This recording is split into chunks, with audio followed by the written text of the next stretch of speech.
Assalamualaikum warahmatullahi wabarakatuh. Perkenalkan, nama saya Ainun Nikmah. Saya adalah mahasiswa RPL 4C di Universitas PGRI dengan jurusan PG PAUD. Di sini saya akan mengangkat tentang speak delay.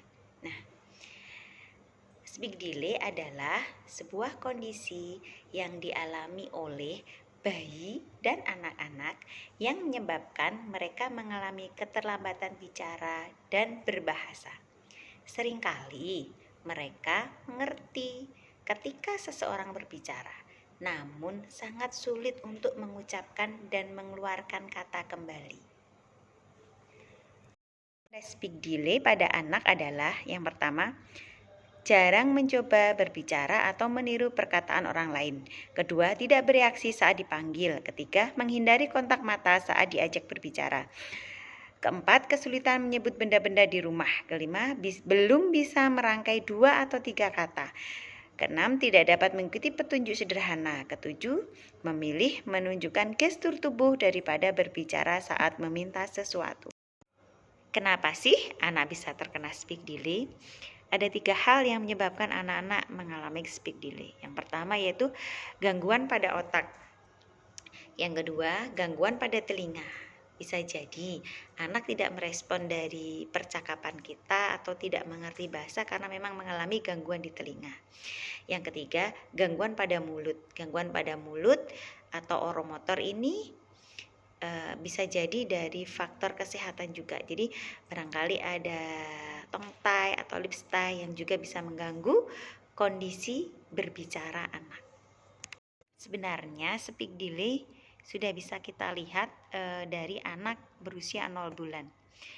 Biasanya anak usia 0 sampai 3 bulan sudah memiliki kemampuan berbicara atau ngoceh dalam bahasa Jawa. Kemudian di usia 6 bulan anak akan menoleh bila dipanggil. 9 bulan anak akan merespon terhadap bahasa yang rutin diucapkan seperti Dada, Mama, Papa. Usia 1 tahun anak mulai mengerti perintah sederhana dan berbicara 1 sampai 2 kata. Di usia 2 tahun, anak dapat menunjuk anggota tubuhnya, mata, hidung, pipi, mulai berbicara dan memahami lebih dari 100 kosakata. Di usia 3 tahun, anak mulai mengerti perintah 2 langkah dan dapat berbicara dengan kalimat yang terdiri dari 2 kata.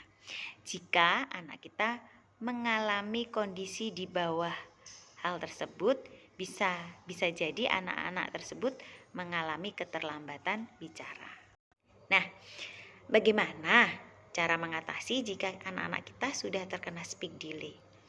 Yang pertama, membatasi penggunaan gadget. Terlalu sering menggunakan gadget seperti TV, smartphone, dan komputer dapat meningkatkan resiko anak terkena speak delay. Hal ini dikarenakan interaksi dengan gadget merupakan interaksi satu arah, sehingga dapat menghambat kemampuan berbahasa dan ekspresif anak untuk berkembang dengan baik. Selain itu, dapat menyebabkan gangguan perkembangan bicara. Penggunaan gadget di bawah 2 tahun dapat menyebabkan gangguan interaksi, gangguan fokus, dan gangguan tidur. Yang kedua, membiarkan mereka memilih sendiri. Alih-alih kita selalu memilihkan untuknya, kita coba sesekali untuk membiarkan mereka memilih sendiri dan mengeksplorasi apa yang mereka inginkan. Sebagai contoh nih, daripada memilih menu makanan mereka sendiri, coba mereka kita berikan opsi sehingga mereka dapat memilih sendiri. Hal ini dapat mendorong anak untuk lebih percaya diri untuk berbicara serta untuk mempererat hubungan kita antara ibu dan anak. Yang ketiga adalah membacakan cerita. Membacakan cerita dalam bentuk apapun kepada anak tentunya dapat membantu mereka untuk lebih mengenal banyak kosakata dan menambah pengetahuan mereka. Nah, ini ada lagi nih, yaitu mengajak mereka bernyanyi. Wah, kok mengajak bernyanyi ya? Dengan bernyanyi, merupakan suatu hal yang menyenangkan untuk dilakukan bersama ibu dan anak-anak. Selain itu, dalam menyanyi dapat melatih gerak dan memori anak. Nah, setelah kita berbicara panjang lebar tentang apa itu speak delay, bagaimana cara mengatasinya, ciri-cirinya, sekarang kita akan membahas tentang apa sih dampak speak delay.